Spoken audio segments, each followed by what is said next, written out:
Good evening, Rabbi. Chodesh Tov. We just had Rosh Chodesh Tammuz today. B'ezrat Hashem, now it's already over, but anyway, we have to mention that also as well. And today I wanted to talk about, tonight, I wanted to talk about something very interesting. That there's a rule like this that the rabbis made, that when a person gets divorced, ends the relationship with a certain woman, right, whatever, so what happens is that now they want to do some kind of new relationship, right, get into a new marriage or whatever. So the rabbis made a rule about this. The rule says, where is this mentioned, by the way? We're talking about in Shulchan Aruch Ibn Ezer, Siman Yud Gimel 13. It says over there that when a woman gets divorced or widowed from her husband, if she wants to now go with a different man, marry a different man, she has to wait 90 days between one and the other. 3 months, basically. What's the reason for this, that she has to wait 3 months? According to the simple understanding, as we see in the Shulchan Aruch, the reason is because we want to be able to tell whose child it is. So what does that mean? We want to know if it comes from the first husband, the former husband, or the new husband. You know, the problem is that when you have two in a close proximity, two marriages, so it could be that it's from this husband, we don't really know. In those days anyway, right, they didn't have any way to know about that, where it came from. Why is that? Because what happens is like this, that a woman can give birth in two ways, basically, right? Either a full pregnancy, which is about 9.5 months, is a full pregnancy, and there's a premature pregnancy, preemie, right? We call it preemie. Right? So the preemie is about 6 or 7 months, basically, So it could be right now, we're not really sure. This lady now gives birth, so the question is like this: when she gave birth, about 6 months after she got married to the new guy, is this a preemie from the new husband, premature, or is this a full pregnancy from the older husband? We don't know whose son it is. This is the problem, and we need to know that, whose son it is, because that has ramifications, in halakha, of course, that the son goes after the father, in many ways, in his identity, his tribe, his tribal association, all kinds of things, right, are associated with the father. So we need to know who's the father, and the problem is that when you have one husband and another husband, sometimes we're not really sure. So you're going to tell me, right, let's do DNA tests, and we'll find out like that. In those days, of course, they didn't have that, so there was no way for them to really ascertain this whatsoever. And the truth is, in halakha, DNA tests are not accepted. So it's a whole discussion, by the way, in itself, why we don't accept those tests, because the truth is that the rabbis consider it to be not an exact science, sometimes there can be mistakes. So therefore, really, to prove somebody's identity by way of DNA, we can't really, 100% prove that.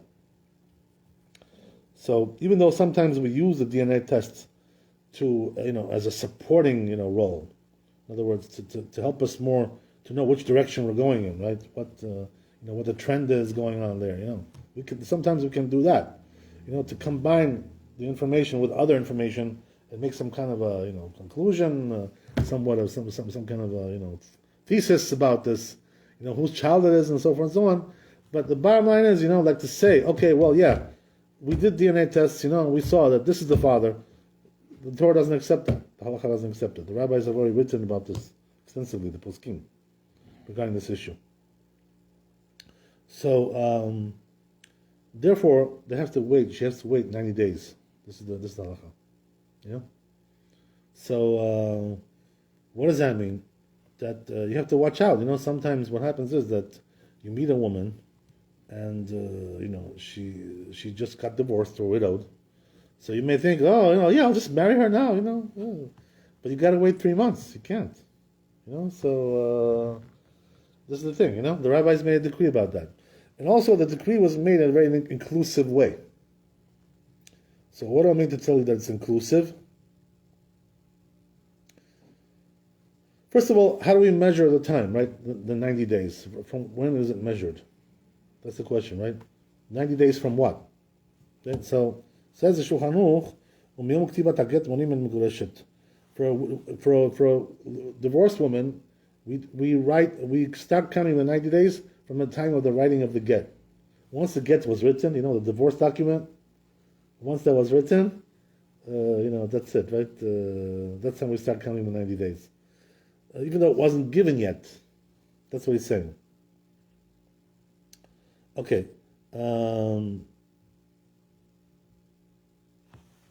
What's the reason why we do it from the writing of the get?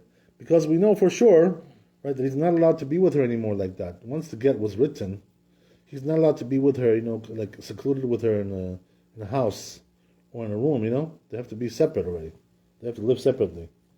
So therefore, we know for sure, right, at that time, there's not going to be any contact between them. More or less what we know, right?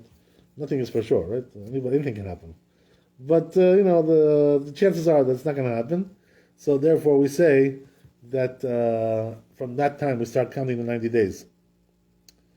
Okay, very good. So there's also another opinion brought here that we start counting the Ramah. He brings the name of the Rosh. We start counting from the giving of the get, not the writing of the get, which is going to be a few days later, whatever, sometimes. Could be a few days later, or a little bit time later. So look what he says right in the Shulchan Aruch regarding this. He says that this is the decree of the rabbis. You have to wait 90 days. Even if you have a woman who can't really give birth, let's say she's barren, she can't give birth. Let's say she had what do they call those, vasectomy, right? Whatever they call that, right? The uterus was taken out, was removed. So you still cannot marry her, even though there's no chance, right, that she can give birth. But the rabbis made the decree on all women, like no matter what their condition is, what their fertility condition is. So therefore they made it even with a woman like that. And even even if she just had erusin, what does that mean? They just gave her the ring, but he didn't have chuppah with her. So the marriage was not consummated at that point. Never was consummated. They never lived together. But the fact that he gave her a ring, he did kiddushin, he betrothed her, so that makes it already forbidden, even though they never really lived together. That's the way the rabbis made the decree. Another thing he says over here is that it applies whether it's a child, like, a small girl, even like, 11 years old, 10 years old, somebody who's small. Today, nobody gets married at that age. But in those days, it was possible to get married like that. Today, we don't do it. But nevertheless, right, it applies to even a girl who's too young to give birth. Also, it applies to a woman who's too old to give birth. What does that mean? She's already post-menopause. You know what I mean? She already went through menopause. But nevertheless, right, it doesn't make any difference. The rabbis agreed on all these women, regardless of, their situation. Another interesting thing is he brings over here, right? It could be also that she's Ailonit. Same thing also applies to her. What is Ailonit? Ailonit is a woman who doesn't have symptoms of puberty. She never got that. So she's like she has like a boyish kind of look to her. Sound, the way she sounds, the way she looks. She's boyish. Doesn't have developed breasts.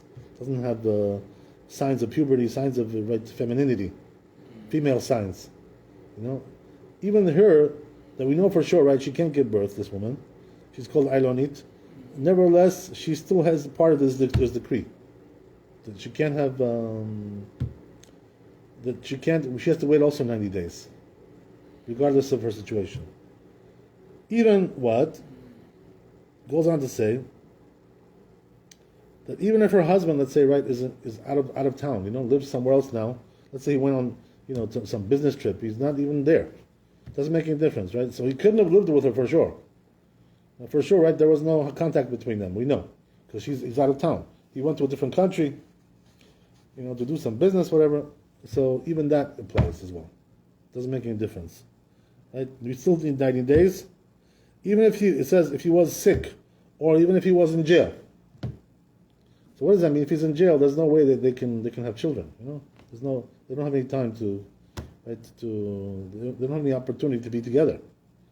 So they can't procreate. But nevertheless, still 90 days, same thing. Okay, very good. So.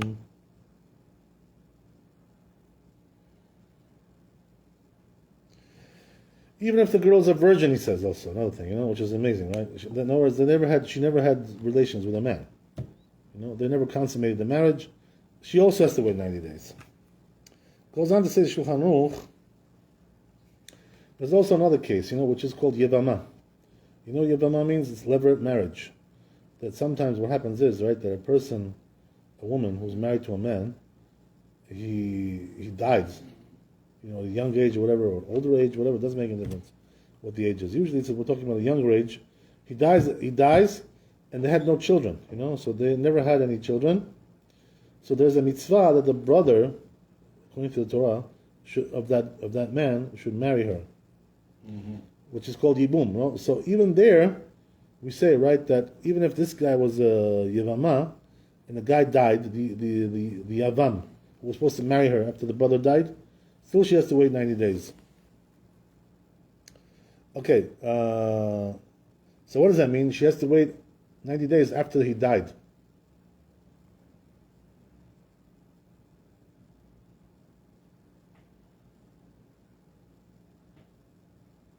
Okay, let's go on. But there is also exceptions to this rule, For instance, I'll give you an example, right? Sometimes what happens is, right, that a person divorces his wife, and then they get remarried, like they make up, they come to terms, and is that allowed? Yeah, is that allowed? That's a good question, right? Is it allowed to remarry your ex-wife? So the truth is, that in general you can remarry her, but only if she didn't marry somebody else in the interim. If she married somebody else, you cannot remarry her anymore. That's what the Torah says, right? So as long as she didn't remarry, you're good. Right, but if she already remarried, asur, not allowed. But here, obviously, we're talking about that she didn't remarry, so it's allowed for him to take her back, and so therefore, now if he remarries her, do they also have to wait 90 days? Because she's getting married a second time. So the answer is no, right? It says Shulchan Aruch. Why is that? Obviously, you don't need that. Why? Because we know for sure, right, that the son can only come from this father. There was no other father. There was no other husband, right? So since there was no other husband, we know for sure that the son is going to be from the father, right? Nothing is for sure, but it's relatively certain, right? That's what it is, right? Yeah, relatively plausible. Right? That's what it is, right? So therefore, if you're taking back your ex-wife and remarrying her, you don't have to wait 90 days, obviously, because the reason doesn't apply there. Okay, very good. So I'll tell you another one, which applies to some of the things, the activity that I've been doing, which is, conversions, So the interesting thing is like this, right? That sometimes, when you do conversions, what happens is that a husband and wife want to convert together, They were already married when they were goyim, and now they want to get married as Jews.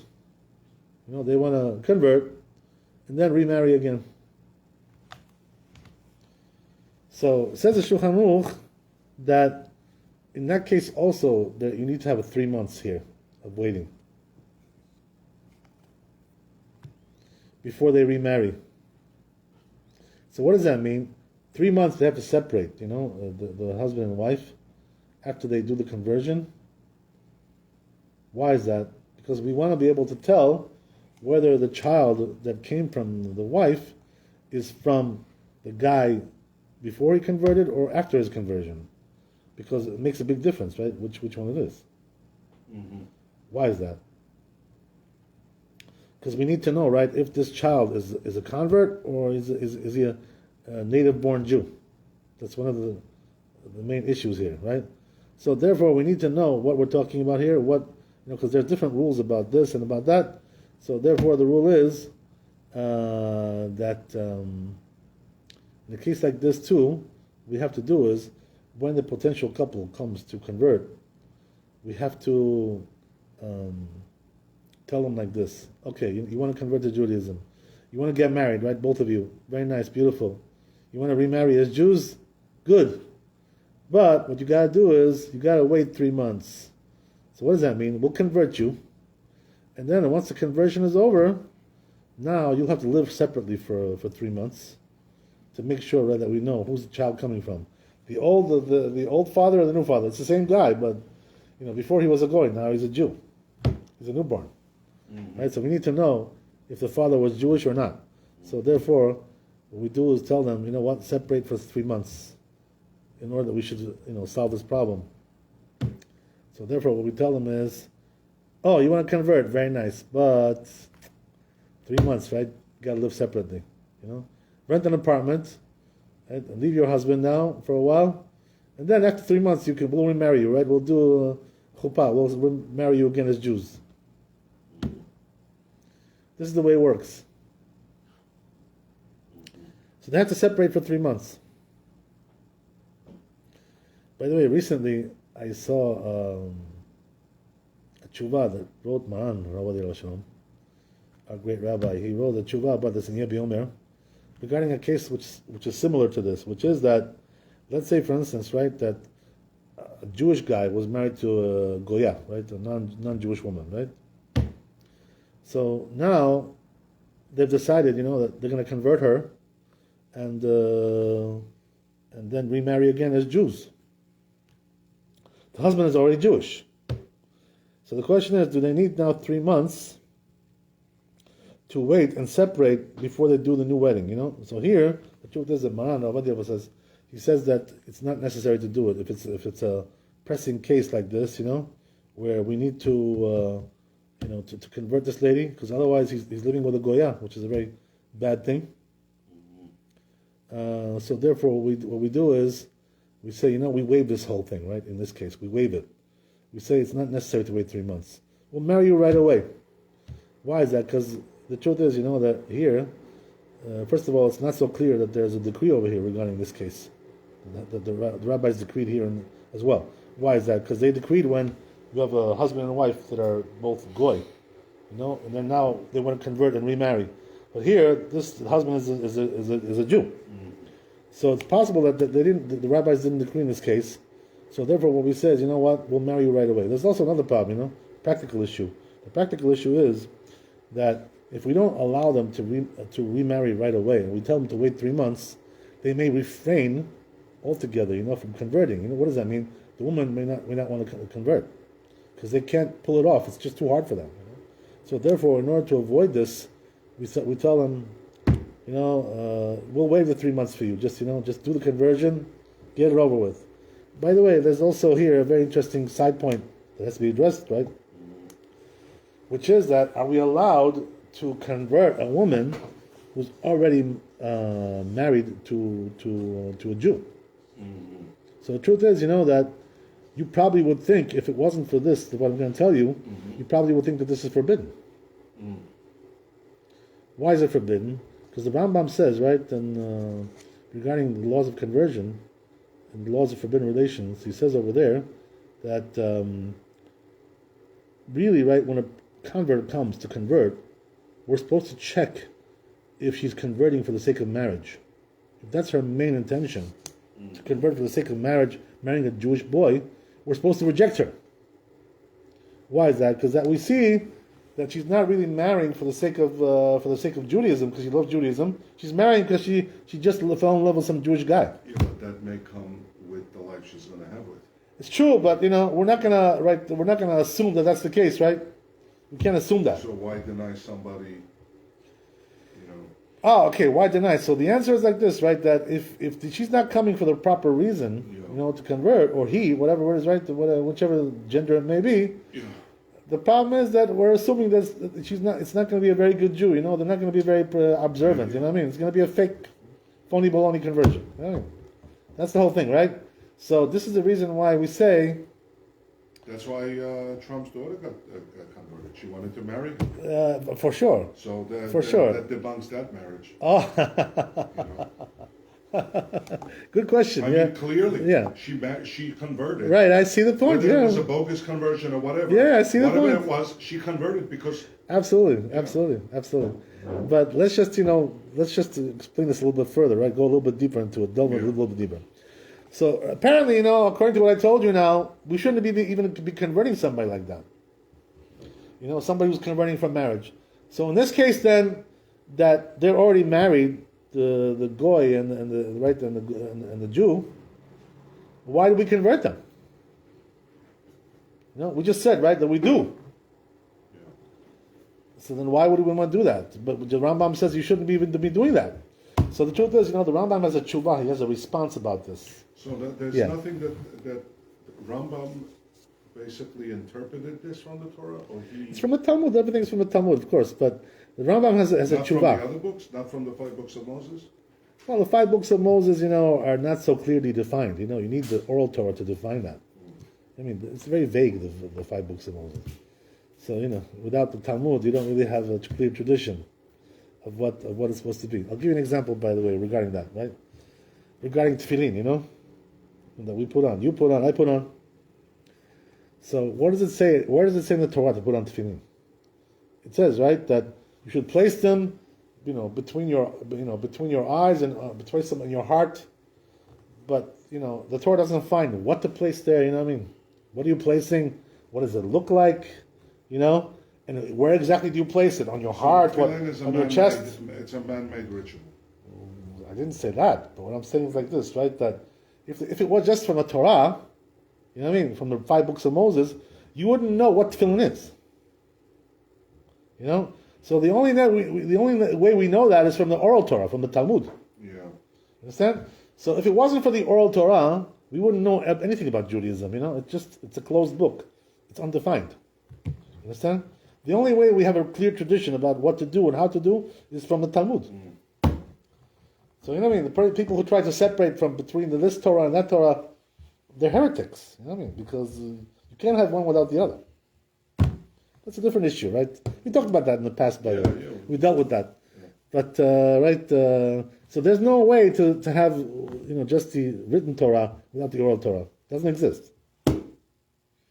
Understand? We need one with the other. There's no other way to do it. So it's a mistake that people make. A lot of the uneducated people. So getting back to what we said, right? So the Rambam is saying like this, that even though he himself, the Rambam said that you're not allowed, you shouldn't convert somebody who's converting from marriage.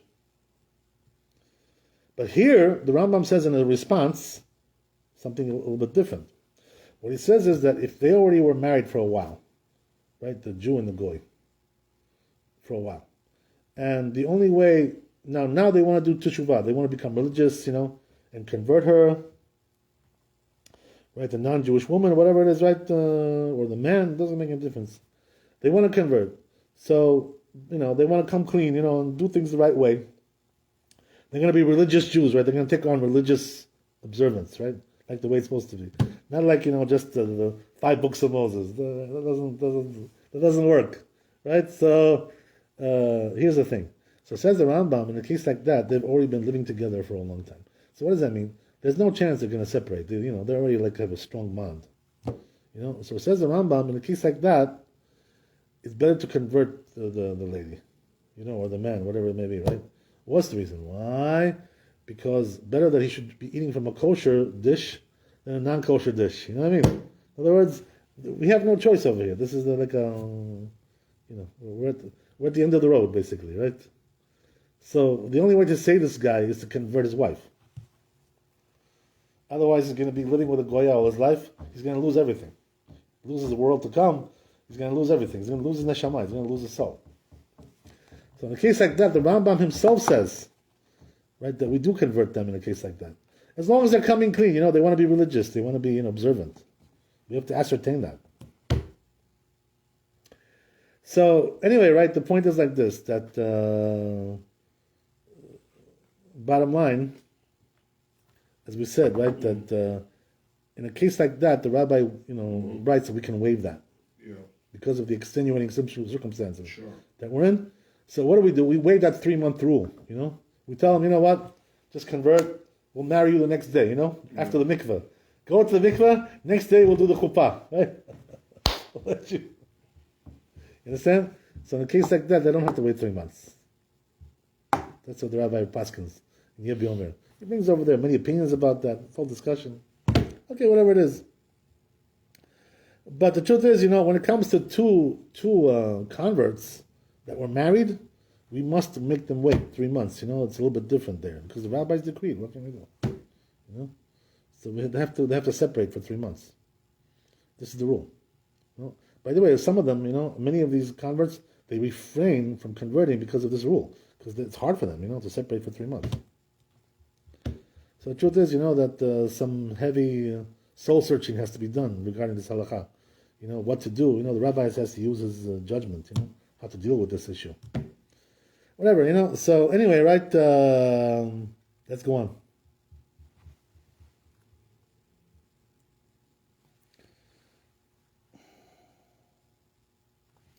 Another interesting thing, it says the Shulchan Aruch, that let's say a woman had just some kind of a fling with a guy, some kind of affair. They were not married, they just had an affair, right? Which is not legal according to the Torah, right? It's illegal. They had an affair. So what does that mean? In other words, he had a girl that he lived with for a few days, I don't know, whatever, right? So, some kind of a fling with her. They had a fling. So in a case like that, they don't have to wait 3 months to marry now the next guy. In other words, she had a fling with some guy, right? And now she wants to get serious, right? Get married, Stop playing games. You know what I mean? The teshuvah, come to the teshuvah. So what happens is now she wants to marry a nice guy, good guy. So here, the question is, do they have to wait 3 months? Because, she was already living with somebody else before, the little fling that they had. So here, says the Shulchan Aruch, they don't have to wait 3 months. What's the reason why? Very good reasoning over here. The reasoning is like this, that when people have a fling, do they usually want to get pregnant? What's the answer? I'm asking you. Does a woman who has an affair, does she want to get pregnant? Oh, I'm sorry, no. For sure not, right? So therefore, she's going to use contraception. She's going to use some kind of contraception. So therefore, we assume, right, that she doesn't want to get pregnant, and therefore we're not concerned that there's going to be a pregnancy there from this fling, this romance that they had, right? And the fling goes unpunished. Right? No, it won't go unpunished. Hashem will punish for everything, but that's not the issue here, right? The issue is, do we have to wait 90 days? You know what I mean? There's So, no reason. I'm sorry? There's no reason to wait. Yeah, there's not so much of a reason over here. That's the thing, because they don't want to have children, right? They're just having an affair. You know what I mean? Which is illegal, of course. What do we call that in Torah? We call that a znut. It's znut. Literally, right? What is znut? It's prostitution. But even though here there's no prostitution, technically speaking, giving money, paying a fee. But this is also, in Torah, this is also called like that. It's the same thing. Why is that? Because they're not married. This is the reason why. Okay, very good. So now it goes on to say,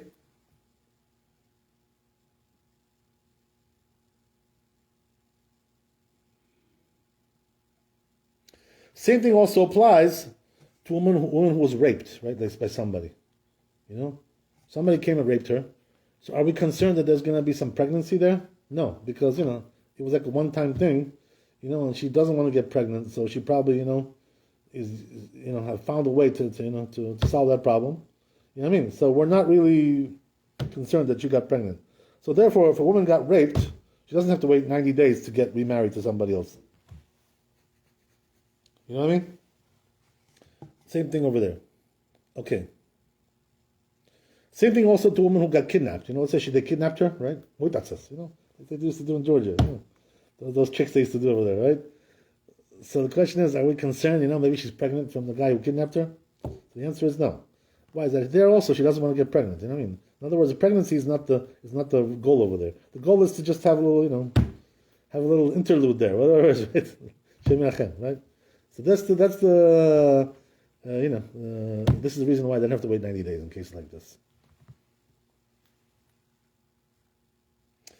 Okay, so The truth is, the Ramah here also brings a different opinion that these people have to wait, right? But the halacha is like the first opinion that they don't have to wait. So let's go on. Right, we'll do maybe one more. Okay, we pretty much we got the structure over here of the halacha. But one more thing I want to mention is that it mentions over here pilegesh. So what is a pilegesh? Pilegesh is a woman who's going steady with some guy, right? They're going steady. So she doesn't go with different men. She goes only with one man. And but they don't have a chuppah. They never got married.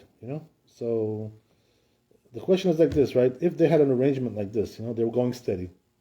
She was only going with one man. Now she wants to get married, right? So she wants to marry a different man, some other guy, right? This guy's a little bit more, serious, about things, right? So he wants to marry her. The question is, do they have to wait 90 days or not? Going steady. She was going steady with some guy before. And now they want to get married with somebody else. So here, right, it says the Shulchan Aruch that she has to wait 90 days. Yeah. Well, why is that? What's the reason why? Because pilegesh, right, which is going steady, is not the same thing as znut, right? It's a little bit different. So what does that mean? That here it could be like a long-term relationship. It could be going for years. You know what I mean? So because of that,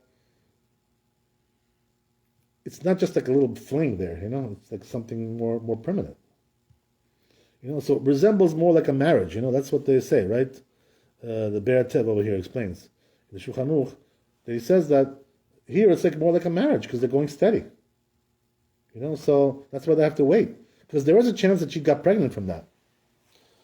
So the truth is, that I wasn't really sure exactly what this means, practically speaking, but this has a source, by the way. What it says in Shulchan Aruch here has a source in the Rivash, which is one of the big Chachamim, 600 years ago, 700 years ago, big Chacham. He was the one who wrote this response that the Shulchan Aruch brings you over here, that Pilegesh, has to wait.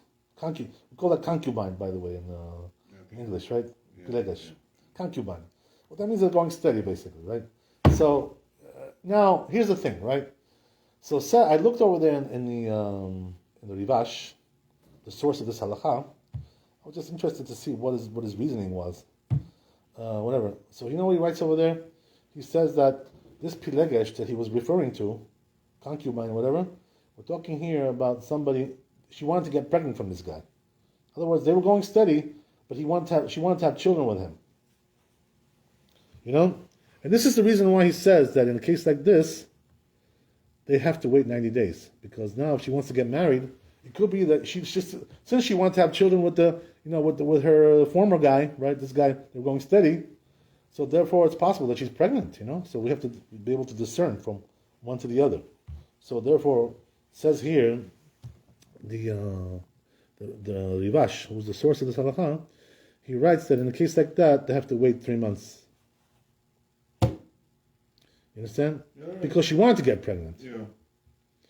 But what do you see from there, by the way? What you see is like this, right? That if it wasn't for that, in other words, if they had just like a little bit of a shorter, time span, and she didn't want to get pregnant from him, you know what I mean? For sure, we know, right, that in that case there was no desired pregnancy. Then the halacha would not be like that. Halacha would be that they don't have to wait 90 days.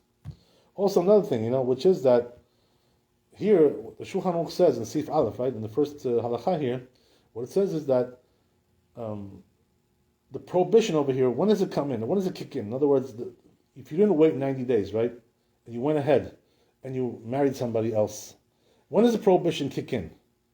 From which period?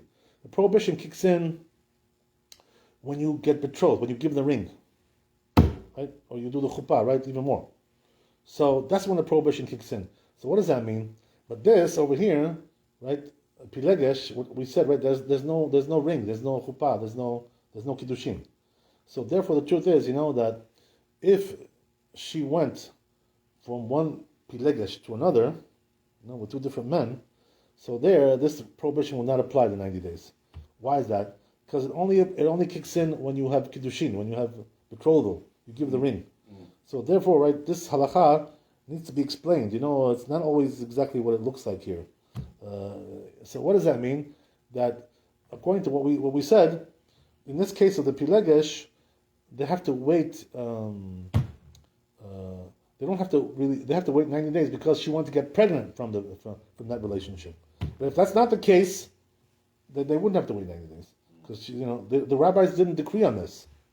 They only decreed on cases where they want to get pregnant. In terms of cases where there's no marriage, because there's no marriage here. So therefore, when there's marriage, it's a different story. Then they included everybody. But when there's no marriage, and they don't want to get pregnant either, so there, in a case like that, the truth is the 90 days is waived. So in a case like that, they wouldn't have to wait 90 days.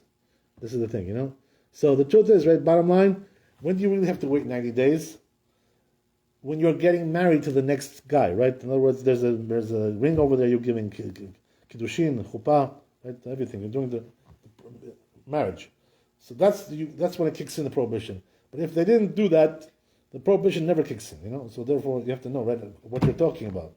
Each case has its own appropriate, right, remedy. Okay, very good.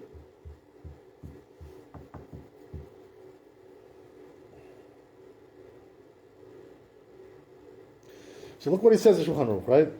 That if they didn't keep this, halacha, let's say, right? And, as we said, right, the prohibition kicks in when you betroth the woman, you give her a ring. So, if you didn't wait 90 days, you transgress this halacha. So it says in Shulchan Aruch, what do we do to the person who does that, who transgresses? We excommunicate him. Yidui. Understand? So it's something quite severe, that's the thing. So a person has to know, right, that be careful about that, Make sure you don't get excommunicated. The truth is, that nobody will excommunicate today about this, I don't know. They don't usually do it in cases like this today. But in the old days, they used to be more tough, they were tougher, so they used to actually do this, But the truth is, Shulchan Aruch says, we should do it. So if the Bet Din wants to do it, they want to excommunicate the guy, they have the power to do it. So what does that mean? What are we going to do? We're going to excommunicate him until he does teshuvah. How do you do teshuvah in a case like this? You married her too early. So what you got to do is, wait, until the 90 days have passed by, and don't marry her until then. And then we'll take you out of excommunication. What can we do, right? We'll remove you. We'll remove you from the blacklist. We'll unblock you, right? From excommunication. That's what we'll do, right? So that's the thing. So you see from here, right, that the rabbis were very vehement about this issue. And by the way, there's also another thing which is a person has to understand from this halakha. As we said, right, the main idea is to discern between one child and another. This is the reason why we have this, right? We want to know whose child it is. But the truth is, that there may be also something deeper over here a little bit, which is that what happens is, right, that when the Chazal teach us that when a man marries a woman, right, what happens is that his neshama goes inside of her, when the marriage is done, when they do the marriage, his soul goes inside of her and dwells there, all the while that they're married. That's why they have to get divorced, If they want to get divorced, they have to give her a get, because you got to remove your soul from there. Otherwise, it's still there, right? So what does that mean? That makes an impression on the woman, that the man's soul is dwelling inside of her, So therefore, right, it takes time. When you get divorced, and you leave that situation, it takes time for the woman, to recover from that situation. So therefore, she needs also possibly, right? She needs 90 days, in order to remove that situation. In other words, now she's ready to accept somebody new, right? Some new man. But in other words, what it is that you need time, between one marriage and another, to give that breathing room, that there should be, a cleansing of the situation, and then a new situation can come in. So the rabbis, have very deep ideas about these things. They say, rabbis when they make decrees, There's all kinds of deep things that we don't even know about. So it's possible, that there could be much deeper things over here. That this waiting period is needed, because, as we said, right, that the marriage is a very strong thing. The neshama of the husband goes in there, inside of her, So that's the whole thing. So anyway, right, just remember, right, it's a golden rule. Right, wait 90 days. So what does that mean, practically speaking, right? Let's say, I'll give you a practical application of this. Let's say, for instance, a guy wants to date a certain girl. She just got divorced. She's like fresh off the divorce. Freshly divorced, right? So what happens is that, is he allowed to go out with her, now, date her? He can date her. It's not a problem. They can date. They can go out. Get to know each other, but they gotta wait 3 months to marry. That's the thing, So meanwhile they can get to know each other. Which is nothing bad with that, right? Especially with a second marriage, It's a good idea to give a little bit of time, a couple of months, to let it settle in a little bit. Not like the first marriage, love at first sight. It's a little bit different. When you get older, things get a little bit more difficult. So therefore, the rule is like this, right? If you meet a woman who you just got divorced, you can date her now, but tell her, listen, right? We're not getting married for 3 months, right? And then, once 3 months have passed by, 90 days, right?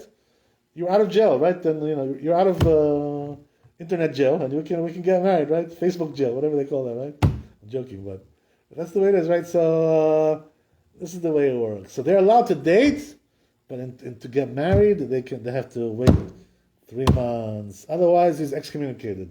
Baruch Adonai Le'olam. Amen, amen. Chazak Baruch. Thanks for coming. Be blessed with wealth, health, happiness, and stay away from Putin. Amen, amen.